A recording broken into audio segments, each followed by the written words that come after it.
और अब बात करते हैं पूर्व मंत्री सज्जन सिंह वर्मा के एक बयान की। गुजरात में दिए गए राहुल गांधी के बयान पर अब मध्य प्रदेश में भी इसका असर दिख रहा है।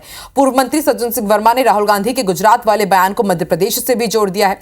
दरअसल एक दिन पहले ही अहमदाबाद में राहुल गांधी ने कार्यकर्ताओं से चर्चा के दौरान कहा था कि गुजरात कांग्रेस कई लीडर बीजेपी से मिले हुए हैं जिन पर सख्त कार्रवाई की जरूरत है। आइए आपको सुनाते हैं राहुल गांधी ने क्या कहा था।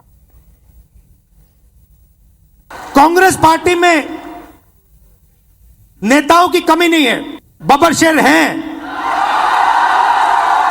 मगर पीछे से चेन लगी हुई है। उसमें दो तरीके के लोग हैं, उसमें से आधे बीजेपी से मिले हैं। मैं डर के नहीं बोल रहा हूं, मैं शर्मा के नहीं बोल रहा हूं, मगर मैं आपके सामने ये बात रखना चाहता हूं कि चाहे हमारे कार्यकर्ता हो, चाहे राहुल गांधी हो, चाहे हमारे पीसीसी प्रेसिडेंट हो, हम गुजरात को रास्ता नहीं दिखा पा रहे हैं।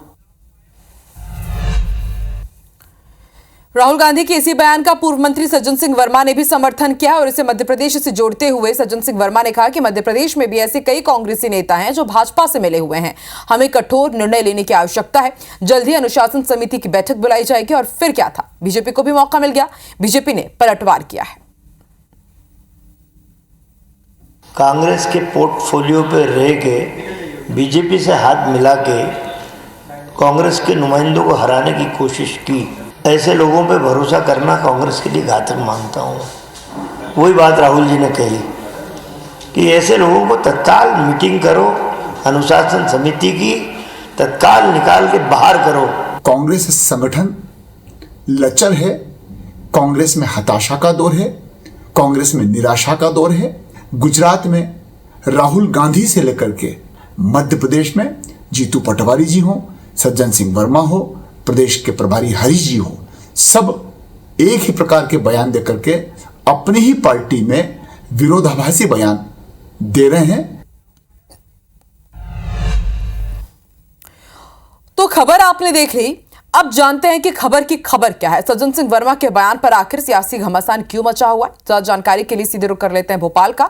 हरप्रीत कौर रीन हमारे साथ संवाददाता जुड़ चुकी है। हरप्रीत, पहले राहुल गांधी ने गुजरात में बयान दिया और उसके बाद ठीक वैसा ही एक बयान मध्य प्रदेश की राजनीतिक को गरमा चुका है। सज्जन सिंह वर्मा कह रहे हैं कि ना सिर्फ राष्ट्रीय कांग्रेस बल्कि एमपी कांग्रेस में भी कुछ ऐसे लोग हैं जो कि भाजपा से जुड़े हुए हैं। कार्रवाई भी की जाएगी, अनुशासनात्मक बैठक भी ली जाएगी। लेकिन बड़ी बात यह है कि अक्सर इस तरह के बयान दिए जाते हैं कि हम बैठक बुलाएंगे और फिर उसके बाद कार्रवाई की जाएगी। कार्रवाई होती भी है, निष्कासन भी होता है, लेकिन फिर से उन्हें पार्टी की सदस्यता दे दी जाती है, दोबारा उन्हें पार्टी में बुला लिया जाता है। तो सिर्फ बात ही होगी या वाकई सख्त एक्शन भी लिया जाएगा ताकि नजीर भी बने कि यदि कोई इस तरह की हरकत करेगा तो उन्हें बख्शा नहीं जाएगा। कांग्रेस कठोर कदम उठा भी पाएगी या नहीं हरप्रीत, ये भी बड़ा सवाल है।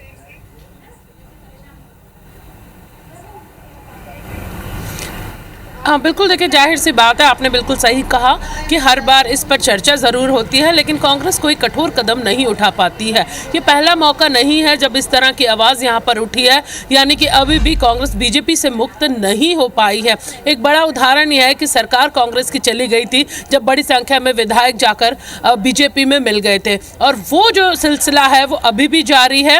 हालांकि बिल्कुल सज्जन सिंह वर्मा ने बैठक में ये बात सही कही। इससे पहले भी ना सिर्फ सज्जन सिंह वर्मा बल्कि सिंघा जो नेता प्रतिपक्ष है उन्होंने भी ये आवाज़ उठाई थी, ये मुद्दा उन्होंने उठाया था।